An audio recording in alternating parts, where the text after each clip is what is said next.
Hey, what's up? These are my predictions for UFC Fight Night, Sergey Pavlovich versus Curtis Blaydes. Starting with the first fight, we got Danal Batgarel versus Brady Heistand. I'm going to go Danal Batgarel, even though I think Brady Heistand's got the huge wrestling advantage.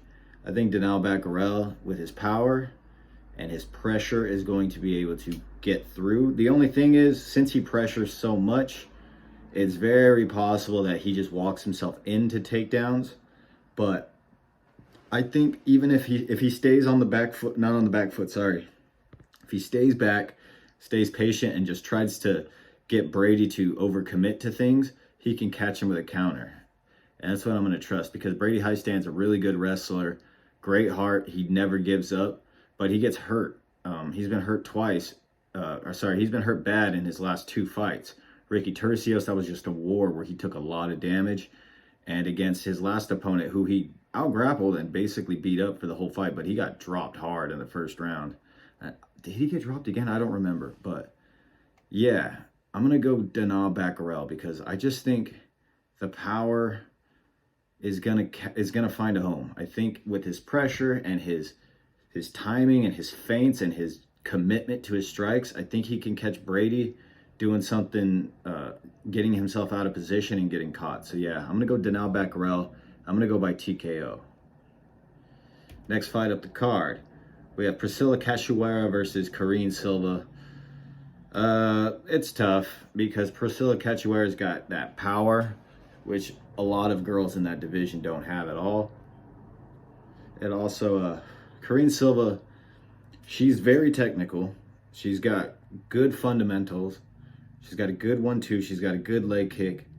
She's got good timing, a good counter right hand. She's got submissions.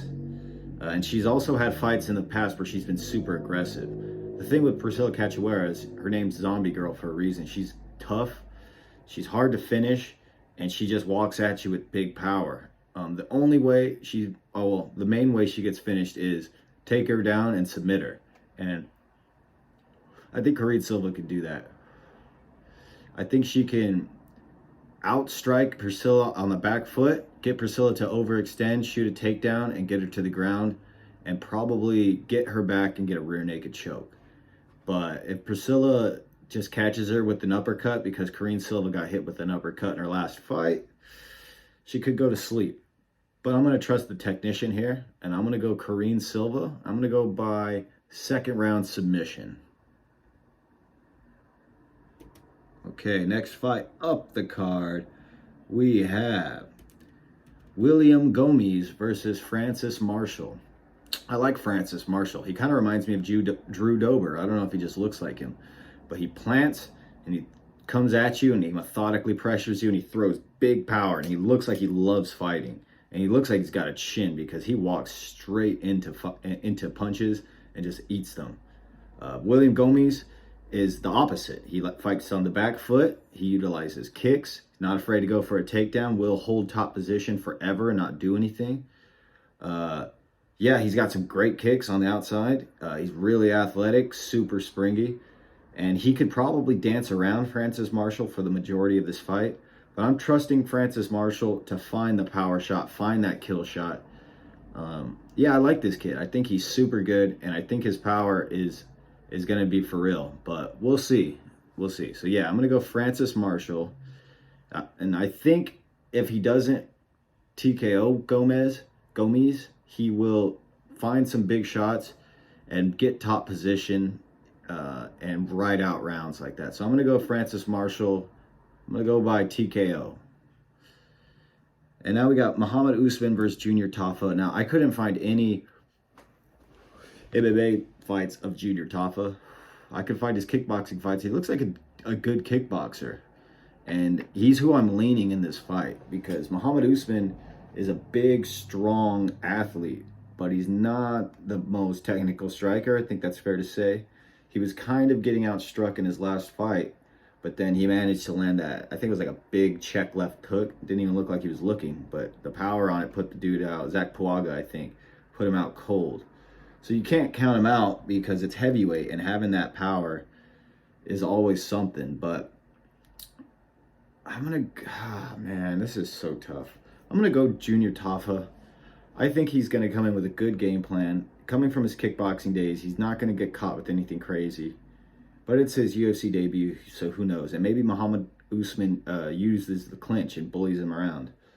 But both guys are huge, so I don't know. But yeah, I'm going to go Junior Tafa, and I'm going to go by knockout. But I just don't know. I haven't seen him fight. Okay, next fight up the card. Carol Rosa versus Norma Dumont. This is a coin flip, in my opinion. I think Norma Dumont should win this one. She's the better athlete, and she's beaten people with Carol Rosa's game plan before. She's beaten Aspen Ladd. She didn't beat Sarah McMahon, right? Am I tripping? I might be tripping. Hold on. No, Felicia Spencer, who loves the clinch. Ashley Evans Smith, who's a striker. She's lost to strikers Megan Anderson and Macy Chiasson. Neither of them fight like Carol Rosa. Carol Rosa likes to pressure you. She has good defense on the feet, and she likes to push you into the clinch and get takedowns. But she will outstrike you on the feet if she feels comfortable. I'm going to trust Norma Dumont with the badonkadonk to get a decision here. But, man, last week I picked a decision that I thought I got right, and then they gave it to the other girl. The Jocelyn Edwards one. So, I don't know. But, yeah, I'm going to trust Norma Dumont to land the better strikes, not get bullied in the clinch, probably do the better work in the clinch, and maybe even stun Carol Rosa, because Carol Rosa can be caught with right hands. I don't know. Yeah, so I'm going Norma Dumont by decision. Next fight up the card, we got Ronnie Yaya versus Montel Jackson. I don't know why they hate Ronnie Yaya. He can win this if he can somehow pull off some magician jiu-jitsu shit against Montel Jackson, but Montel Jackson is just going to be too strong, too big, too powerful. His grip strength is going to be too much for Yaya. I think the thing with Montel is he doesn't really go for it a whole lot. He kind of lays back. But I think in this fight, he's going to feel pretty confident. I think he's going to go in there, and I think he's going to put hands on Ronnie Yaya, defend the takedowns, not get suckered into a grappling exchange, I hope. If he does, he's in trouble, to be honest. But I don't think he will. Ronnie Yaya has been around forever, man, and he only loses to good fighters. And I'm trusting Montel Jackson to be a good fighter and be able to neutralize Yaya and probably get some TKO, get a TKO on the ground. So yeah, I'm gonna go Montel Jackson by TKO. Next fight up the card, we got Ricky Gled versus Christos Giagos. This is a tough one, man. Christos Giagos has lost in the first round his last two fights. One by knockout, one by submission. In the Arman Tsarukyan fight, it's Arman Tsarukyan. He reversed the takedown on him and got him down. Got up, and on the feet, he's not defensively super good. His head's kind of just there, and he can be caught with shots. But Ricky Glen's not very fast. He's very methodical and aggressive, and he's got really good cardio, and he has good power. But he can be taken down. He got taken down for 2 rounds and held down by Grant Dawson, but that's Grant Dawson's whole game. I don't know if Christos Giagos is going to be able to do that. This is tough because Giagos is good, man. He gives fighters problems, and Glenn doesn't have the best movement. And he's a kickboxer, but yeah, I'm gonna trust Ricky Glenn here. I like Giagos, so I kind of hope he wins. But it's just tough. He's coming off 2 first round. No, I'm going Ricky Glenn. I already said it. I think he just controls the fight, and I think he lands the more meaningful combinations. He gets Christos backing up. I think if they go to the clinch, he won't get taken down. I'm hoping. And I think he wins a good, solid fight by decision. So I'm going Ricky Glenn by decision. Going to the main card, we got Jeremiah Wells versus Matt Semmelsberger. So Matt Semmelsberger is probably the better striker, but Jeremiah Wells is crazy athletic and crazy aggressive and crazy. He throws the fucking craziest hooks ever. Wide hooks, shifting punches, running at you, throwing himself into it. And against Matt Semmelsberger, that could get him countered big time. But the only thing with Jeremiah Wells is he does have a jiu-jitsu black belt, and he is a grappler. So he can take Semmelsberger down, and he's so athletic and strong that I don't know if Semmelsberger is going to be able to deal with it without getting submitted or getting grounded out. But if Semmelsberger can weather the storm, I don't know what Wells' gas tank is like outside of the first round. Let me see if how many wins he's got by decision. So he's won 1, 2. Been a long time since he went to decision. He hasn't been to decision since 2018. Or no, 2019 when he lost. So I'd say if you're going to pick Wells, you pick a finish. And if you're going to pick even Semmelsberger can catch him with the 1-2 because Semmelsberger's got a good right hand, a really good 1-2. He's a solid fighter. He's really solid.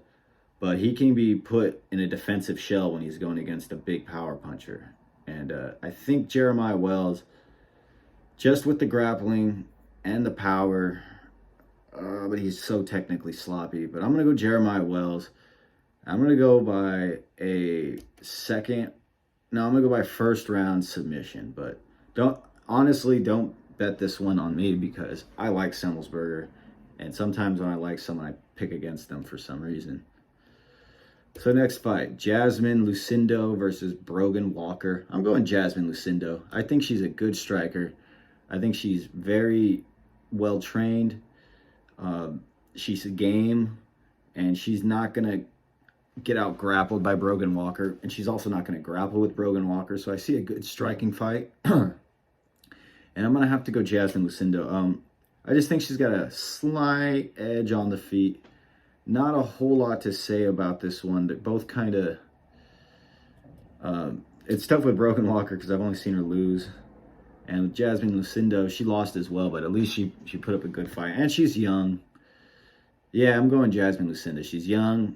I think she's going to learn or get more comfortable in the octagon. And I think she's going to just be too quick and too smooth for Brogan Walker. So I'm going Jasmine Lucindo by decision. Next fight up the card, we got Bobby Green versus Jared Gordon. Jared Gordon could win this fight. This is the kind of fight that Bobby Green loses by split decision. But I think Bobby Green, if he fights smart and if he's not compromised off of that Drew Dober loss, I think this is a good style matchup for him to light up Jared Gordon from the outside. I could see Jared Gordon initiating the clinch a lot in this fight, and it could slow down for big portions. But I like Bobby Green, you know. Jared Gordon could mix it up, get some takedowns, or not some takedowns, but maybe get some takedowns, clinch, land some combinations when Bobby's kind of doing his thing. But I just think Bobby's going to be able to pierce the middle of Gordon's guard with 1-2s. He shoots him. He lowers his hands, and his shoulders are so relaxed. He leans forward, and that shit just shoots up like I don't even know, but it just catches dudes off guard. And I don't see Gordon being fast enough to capitalize. Maybe on a couple of occasions he'll capitalize, but I still think he's going to come out the wrong end of a lot of punches. And I'm going to go Bobby Green. Honestly, I think Bobby Green's going to get a TKO. And I like Jared Gordon, so that sucks. But I think Bobby Green... I'm going to go Bobby Green by decision. I think Jared Gordon's tough. But Bobby Green loses decisions all the time, so could go either way. And Jared Gordon's a tough guy. We've seen from the Patty fight, he's tough. But yeah, I'm going to go Bobby Green. I'm going to go by decision. Okay, next fight. Brad Tavares versus Bruno Silva. God. Man, Bruno Silva, I don't know what happened the last fight with Mearshart.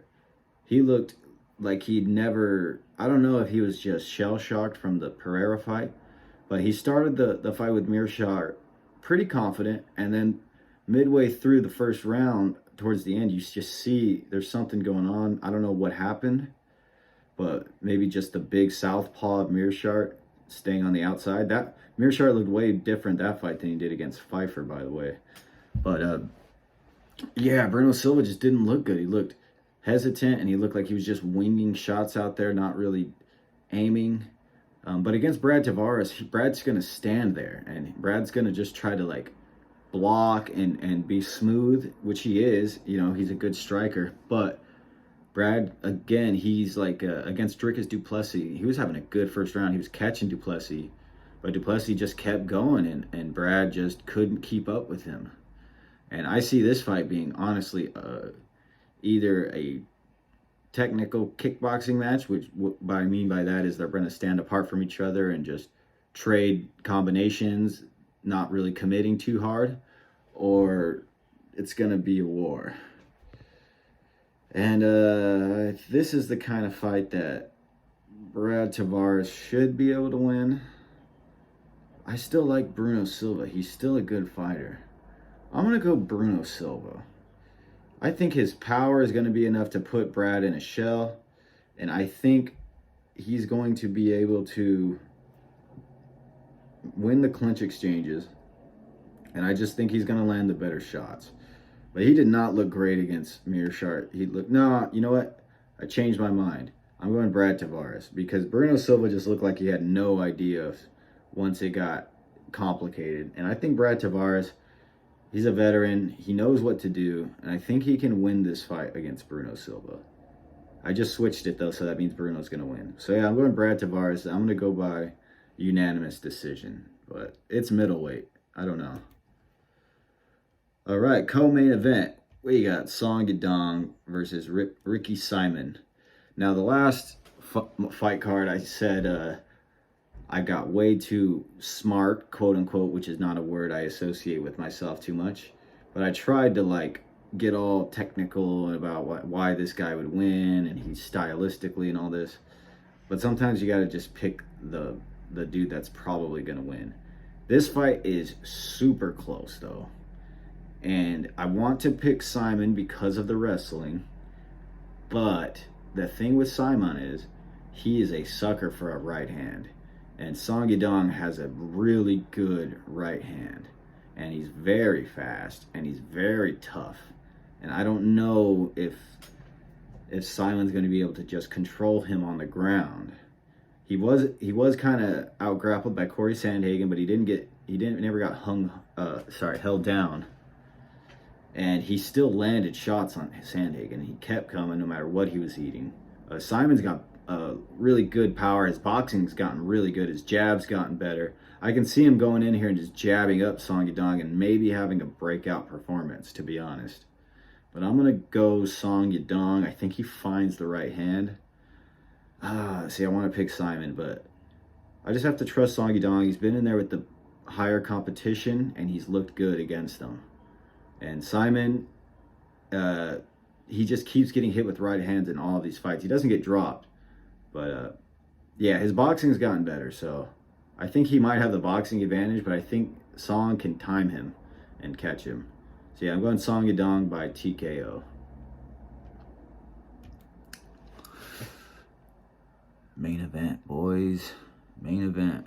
We got Sergey Pavlovich versus Curtis Blaydes. Again, this is one of those things where I want to overthink it and be like, oh, well, Blaydes has lost to Ngannou. Blaydes has lost to Derek Lewis. Both these guys are just big brawlers who are really strong. And Sergey Pavlovich is just like that. Then the other side of me is like, oh, well, Sergey Pavlovich got ground and pound TKO'd by Overeem, but that was a long time ago. Is it going to happen again? And so these are what make this matchup. These questions are what make this matchup interesting to me, but hard to predict. And it's heavyweight, so you never know. Curtis has a good chin. It's not like he just gets touched and goes to sleep. The Derek Lewis uppercut was crazy because he just ducked into it. And then Ngannou as well just TKO'd him twice. One from a swollen up eye and one from just punching him over and over. And Pavlovich, he will throw them things at you. He'll throw them damn Donkey Kong punches at you. He's got crazy power, crazy reach, and he's game. I'm going to trust Curtis Blaydes. I think he's going to be able to get the takedown. But if he stands up with him and tries to trade jabs and 1-2s, he's going to get caught and he's going to go down. So this is heavyweight. I'd say just pick it not to go the distance.